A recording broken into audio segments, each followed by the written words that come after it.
Yet in Crawford Bible. It's possible. It is well. Hey, maybe I'm possible. No, be here at this. I'm not going to meet you. Major so. Hey. It's saying. Now possible. It's saying something. It's saying. It's saying. Won't you cry? So Adibu only when this one. Hey. Maybe say if you man quite some but if you yeah oh what day and then you made dana now one quan ya send better saying hey no other hey I want to know person on the microphone I said man the microphone no make na me man reply wo hey ya san ya sorry hey cause I am what to say I'm now call prime minister now remember kunta hey, and Aquaba Grandma to saying, Besiati saying, eh, oh, dear, open some romantic, as I'm petty saying. Oh, romance crying. Romantic, I must romance crying. Hey, dear. I was a bit sad to say, what is 1 year no? They said, Diana said, matches CJ, yeah, any bishop, also answer. And Jeko said, Omuntu so. Okay. Me we pa, ne mean to be called Bra me ye the worker to Munsem. Abrame Pacho Solano make us asempa me sew. Adienchi ma make Solano won't kobi. Me da say. Enti macho mo so Omuntu so. Yeah, ma wonko. Na me we pa me fa flight. Na ma hia wom. Enti CJ Bishop ya usu ansa na Jeko ye driver ni a ka ho no. Da be Bishop ankasa kra na drive. Bishop na drive. Nti Bishop nyame nhyira papa. Why am na ye fe? Bishop usu ansa ka ho. Ono asem na make kan. E na osan ka se Bishop na drive. Bishop usu ansa na drive.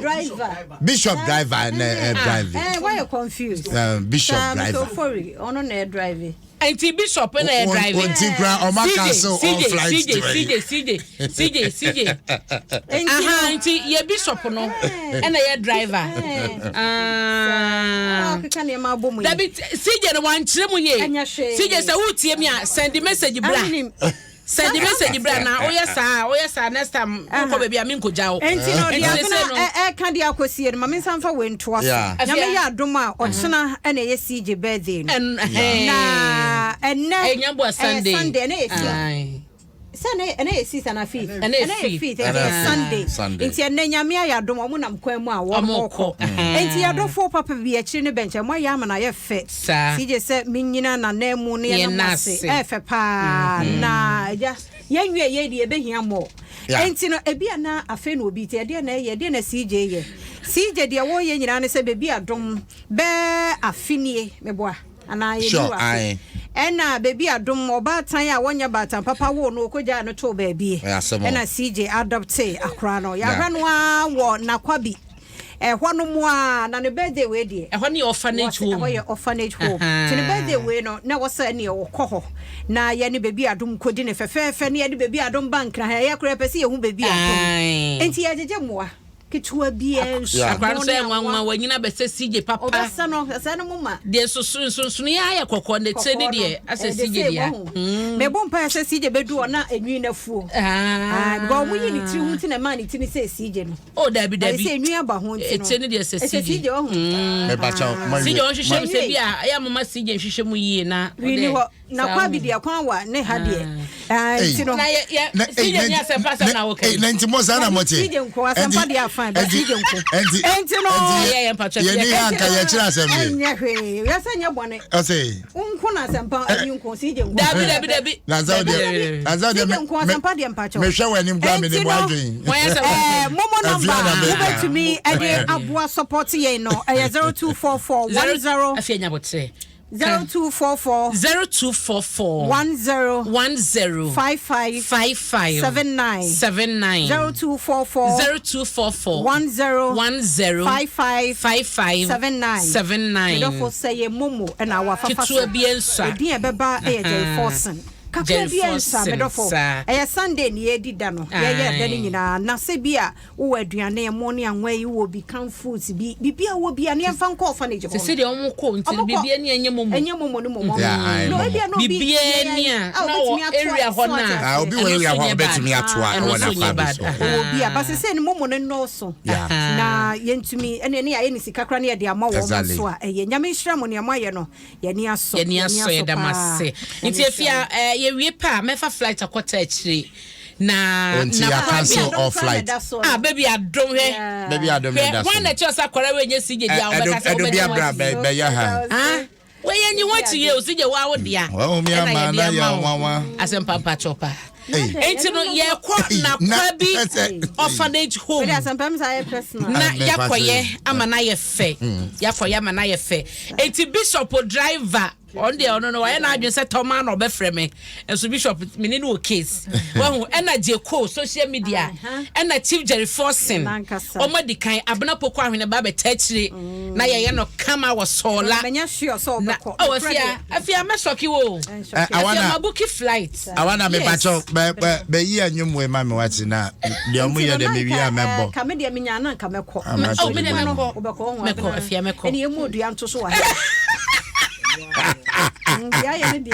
afia me mo de esuma me wo mu no sa ne ma ne yenso so ya wo na wo so so dia waso be kan sa na afia de on kan say bibi ya na de na obenya She me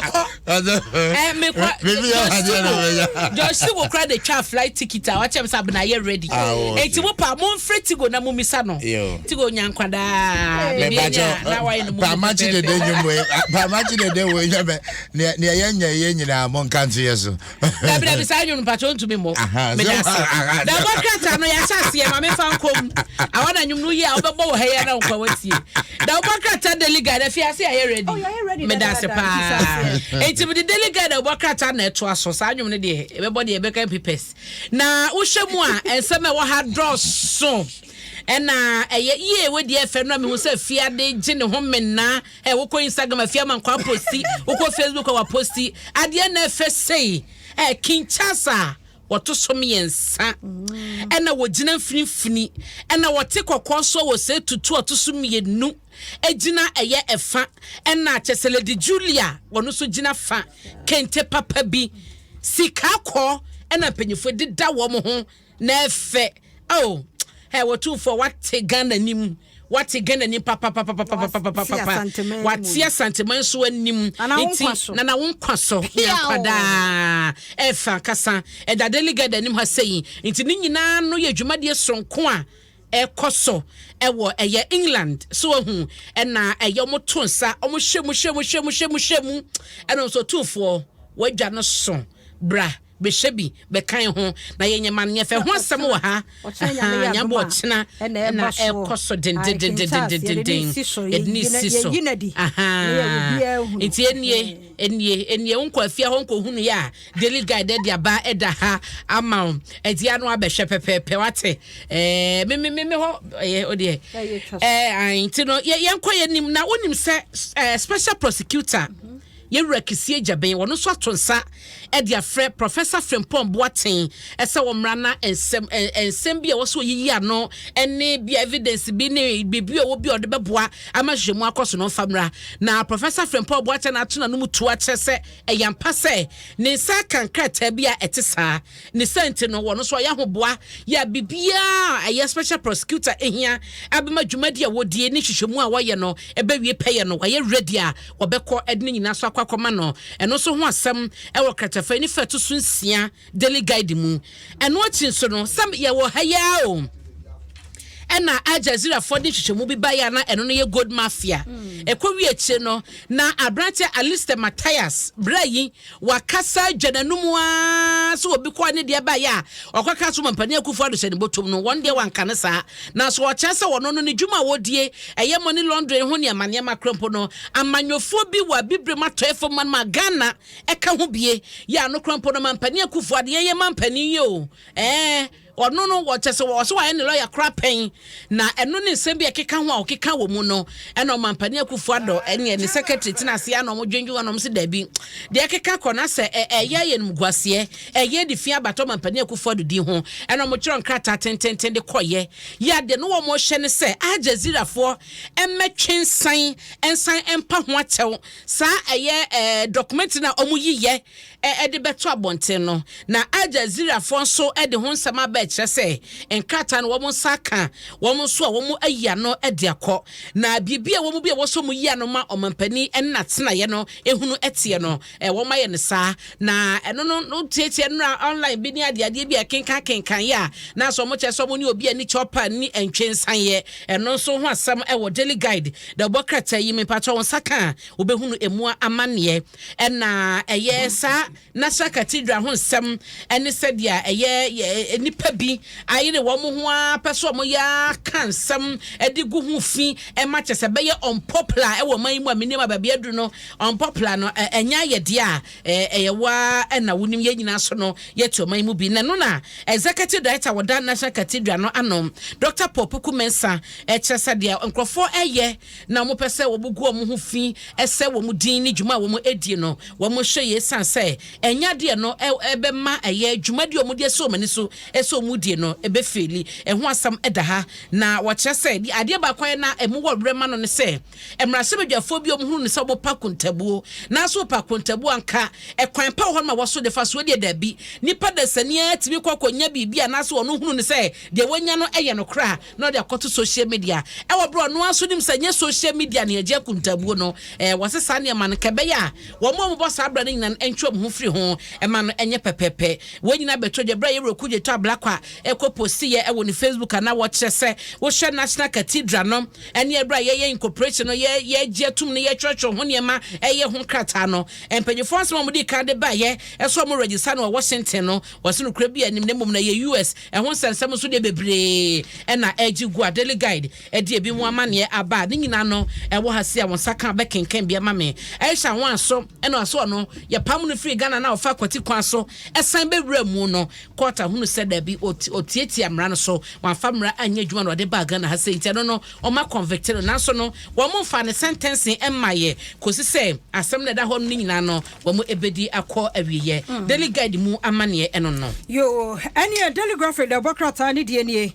na menka ɔte kɔkɔ so deɛ no ebie mu na mmom ɛyɛ stolen identity yes SIM card and as a Ghana card kwabrane me dia no obi dia register ne die uti wo numbers be tune so be kwa check star 402 star 0 whatever no na is a numbers be 3 ene good din no ase ho asem ne de obokrata daily graphic nso de aba ya ka ho asem nti no ne say NCA empanifo wo mo de aba ene say en wo kɔ Adom FM yen social media handles ne Adom TV like multimedia akwa handles na ya yes a short video no de ato ho I also bia make say see afa phone no na bo short code star 402 star 1 hash star 402 star 1 hash na ya sa wo Ghana card no ube follow prompt no de e ka kire wo no na wa follow enti wi a wobehunu se wo numbers na wo register no nko na wo SIM card no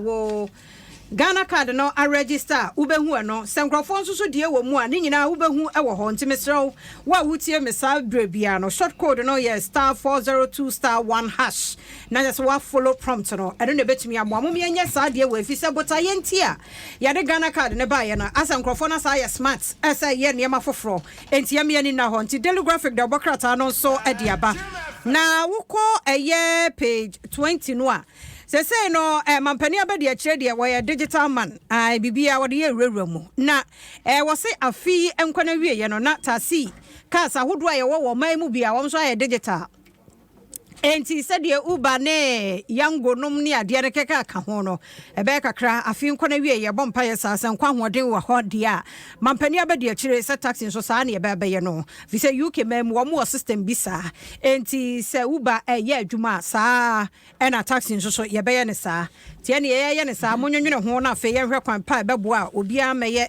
frakadam bia enho sam de bokrata daily graphic dia ba na me kope 3 wono mu a If you answer now, be regional page 3. No, me am got to train come away, bra. And Robert told you said Joseph Yamin, national organizer of the NDC, and Crawford Yomonsaki Kanakakra. Allegedly, as supporters of Felix Kwachio Fosu. Say you no crane, you no crane. For national organizer NDC Joseph Yamin, what join here? Yamin, Oti and Castle drink come on pay. And go Zumina. Yo, Bibi Abokodi. Oh, Yamia, and you are good for there. And Rabban is saying, Uncle for she when is we. Jim FM. Oh, I'm pushing anything away. Ah, and Obian Power is so. And as a blow no more this shell keke. No, as far as we are concerned, the whole of Indra, many will be an issue here. And physical or verbal. And today, and of course, you are Moria police for Bejo. Police for Menu Casam was Sunyana and a memory. And to start, I'm not supposed to even tell you my location for security reasons. Sure. The whole country. As I speak now, I'm in Sunyani. Okay, and one I left Kumasi around 5 a.m. Okay. To Sunyani. Right. I left Accra, Enra, 7 a.m. in Accra yesterday, straight to Kumasi. Obia, our friend Obia in Kumasi will tell you that as at 11 a.m., I was in Kumasi and my office throughout the Sahara till 6 p.m. when I left it. And then the last time I went to Central Region, 4th April, for a vetting for Central Regional aspirants. From 4th of April in Central Region. The head and Mori obedient exactly camera and the police for from 4th April, won't see Central Region bill. Not at all. But the 4th April now was Central Region, BB Koso. 4th April, there was Central Region on the 2nd April, 3rd April, 4th April for parliamentary vetting. Me, as the national organizer, led the team to vet Central Regional aspirants.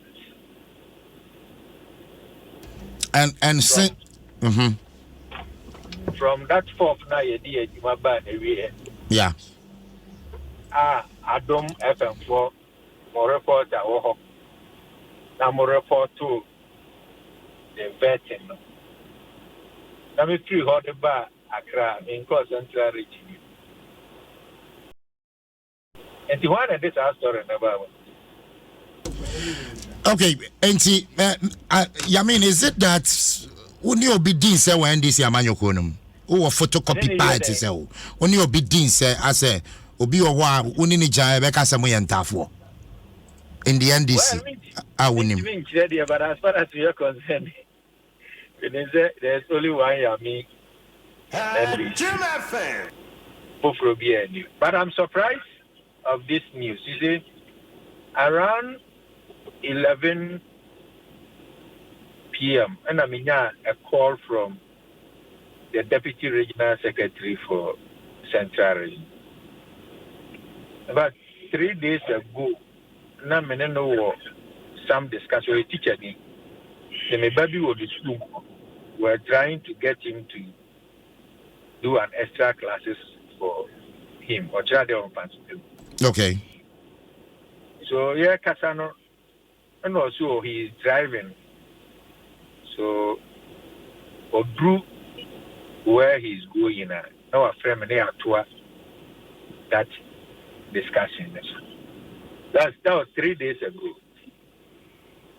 But when Ruda was here at Ajo 11 something, to me who the call and I said, Secretary for 11 p.m. I think now my friend me are discussing extra classes. So I decided to say no, or I didn't pass. Then I'll talk to him. The phone drop we and I'm who said Professor Nanama Brown. And so I'm missing a call about 30 minutes ago. I'm saying, why calls from Central Region? But so I called Professor. A friend no did the one they have been attacked. Now they were mentioning my name, naming Tino. Then that will be the reason why the deputy regional secretary called me. And also, I'm region 4 number police station. So it's possible. I'm sure that. I'll call him for more. I called him this early morning to find out what they call it. And true. I think he was calling because he picked that signal and said, yes, me will Mori and I've been attacked and whatever. So as I speak, I'm driving into Sunyane. And the last time I went to Meba Central Region, which he is aware, I was on the 4th. From that time, I've not been to Central Region. So I then I'm over Mori. I mean, it's so childish. Yamin, me bacho. Who drive it? This pickup? De John Dramani Mahama posters abobon. No, I don't. My car, I don't drive. I thought for the past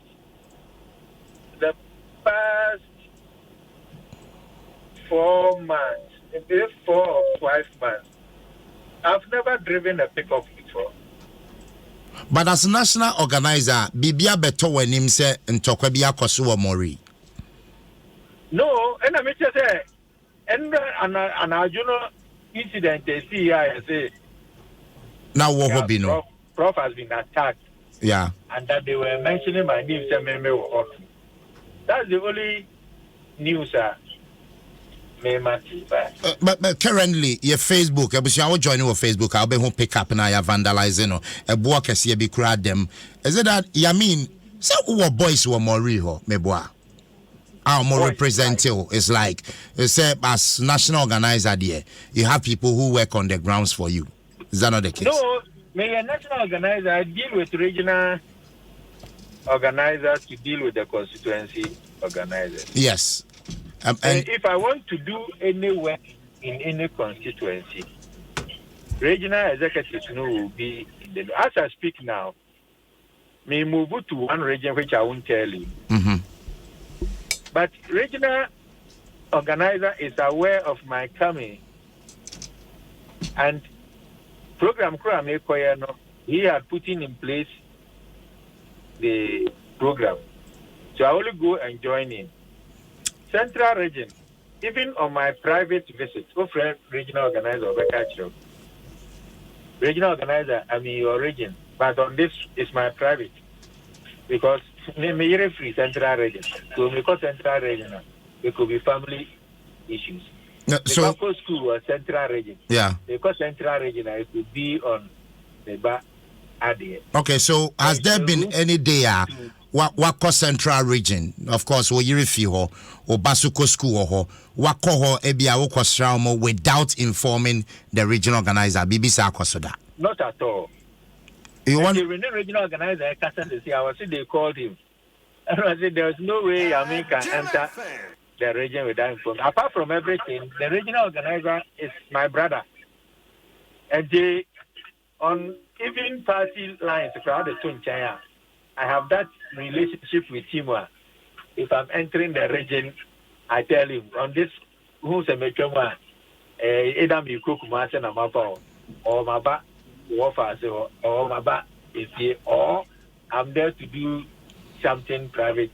I mean, not on party. What can SC say? Region bia won't inform a regional organizer that. But why would I enter a region to do party work without the regional organizers involved? No, but of course, the fact that you have a regional organizer does not mean, say, as a national organizer, one person want to meet and monitor grounds and share the ECOSO without informing him. No. We were every right to get to every place. Sure. But as I speak with you, I've told you that my last time of getting to Central Region was on the 4th.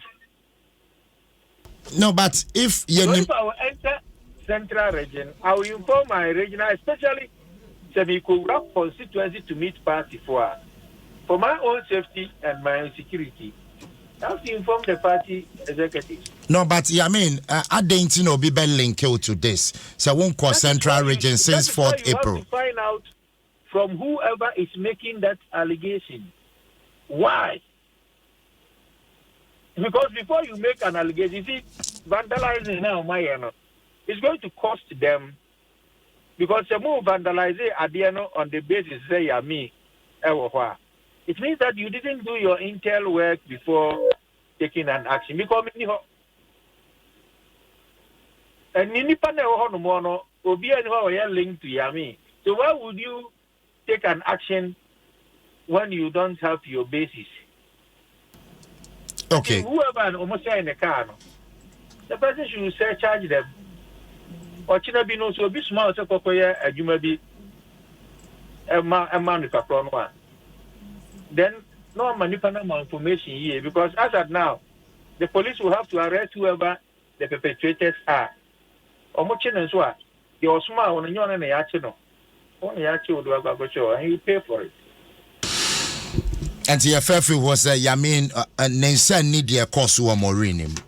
Yeah, the course who cry in the first place, we be a course. Nasa vandalization one kasas wesi sudia say ya vandalize your car. It means a bibi akoso. And the Pacrono of I'm not sure there was an issue of Kuntoko now attack you before the simple reason that it didn't a campaign ama Obi. But that doesn't make sense in the first place. Say Obi Koye campaign ama Obi I was say Obi a comma Obi attacking in Pacrono. Does it make sense? I mean, young fancy her. Why? We wish you well in your endeavors. As some drink council on the actual command pay. And counts million. Yo, I was Joseph Yamin, a national organizer, the NDC Amanyoko now training camp.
Sonnet here, 9 minutes to the top of the hour. Well, Yan Dwaso, Naposo, latest from your partner for life, Vodafone Cash Merchants. I was Yamomi Uncle. Graphic on my boss way. Now, one more share, ECG4 share, one more. Operation Yasi, one did one more cannonia, there was some back, woman, and 3.1 billion Ghana cedis. A free one and do one more cano. Now, as I say, the Americans a moment, Nasibu, woman sorry, woman in time now, no so. Now, a doss, I am any tree and I didn't hear one assembly, a corner of Rongo and Swa, constituency watch. Now, and one assembly and a Rongo, yes, a near my hopper, tourist sites, and only a dear Sikawa hot, Nenso, one more coin, your crack, galam says, so ya dear, a how one madwene ye pa nti ko page 1617 no a daily graphic the bokrata no ediaba ye wo se aban ene mpanifo ba no wo be ye ede ema wo mo ni titru pa sa tono irrigation dam no 1975 breso ene ye se ye be ye de ba bu akuafo na bibia akoso ye de ama wo no mo wo kasena nankana nanso enei ekwan ye dam na crampo since 1975 bepem sa brenya de se ye yensakraye bia wo ho enti wo se mpanifo de wani ekọ ho fise na brongo ho no adepa wo ho mpanifo mfo ani nkọ ho no hwe daily graphic amanbo ya no pay won so edeba ye no emede ba ko ebema ewo Ghanaian Times de bokrata mu na ye de awie na omo ebo amane ese wo se ECG adwumako no esase ese wo mo agigi wo mo sika ye wo akam wo manfo wo de wo makọ mo mpacho na wo mo hwanim se sika be 5.7 billion Ghana cedis and wo mo benya se ye kasai no wo mo chese 3.1 billion Ghana cedis and wo mo saka bo sumi dwumadi wo mo di ye no na enye no nko a yewura Samuel Dubik Mahama chese wo mo gusu a ya wo mo etoto enioma no wa hwese wo mo sabeka wo mo sika ka nyina na saka enchemu no dodo na wom wo mo a benkane a wo mo edidi dwuma wo mantua na ye kasa ensu ayira sese babia no wo mo tie demolition ka mo nyina no ebi wo kam wo mo so a o ma yusu awie ya bia ye dwumako na so adwuma no agu anasa adwuma ne hobiem no ne nyina so keka ho a wo mo acheche mu nyina ne sika wo so obia edema ya wo mo eye ho ehwehwemu edi ho dwuma na illegal connection for de bubuja eno so ho asabda na wonim se no ECG for se wonim obi a odeka na ontua eye ne nkane aka na ukobo mamane a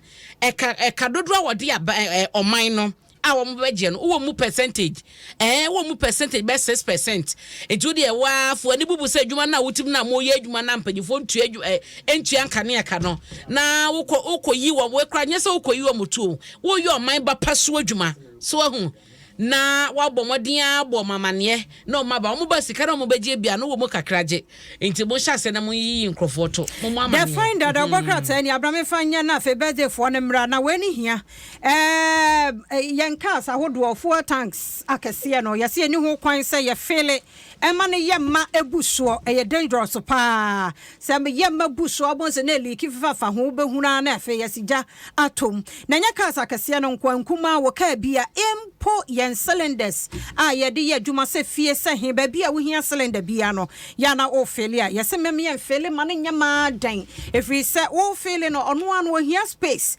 wo se den ti so fele ma ne yemma afe ne ni ba bia be fele akwadru bie na afe wo be hu ayese eliki nso a eja kakra bi ba bia hie bia koka no pe na afe eja de eja hye na eba nti wo so obi ani da ho bibia wo fele se ye wo car se ye wo cylinder yes sir film emane nyama emuso enwo sam the finder the bokrata na diaba saudai NDC primaries no so da fia mapo ne ofosu yes say aye tight wo ho papa nyame ya domo a 13th May ene ebehunu ba bia ebegina se saudai adehye NDC for besa de ama owura da fia mapo ana so ofosu ya wo wura mu no enwo sam nya the finder the bokrata na eno so enwo sam ewo mu anopay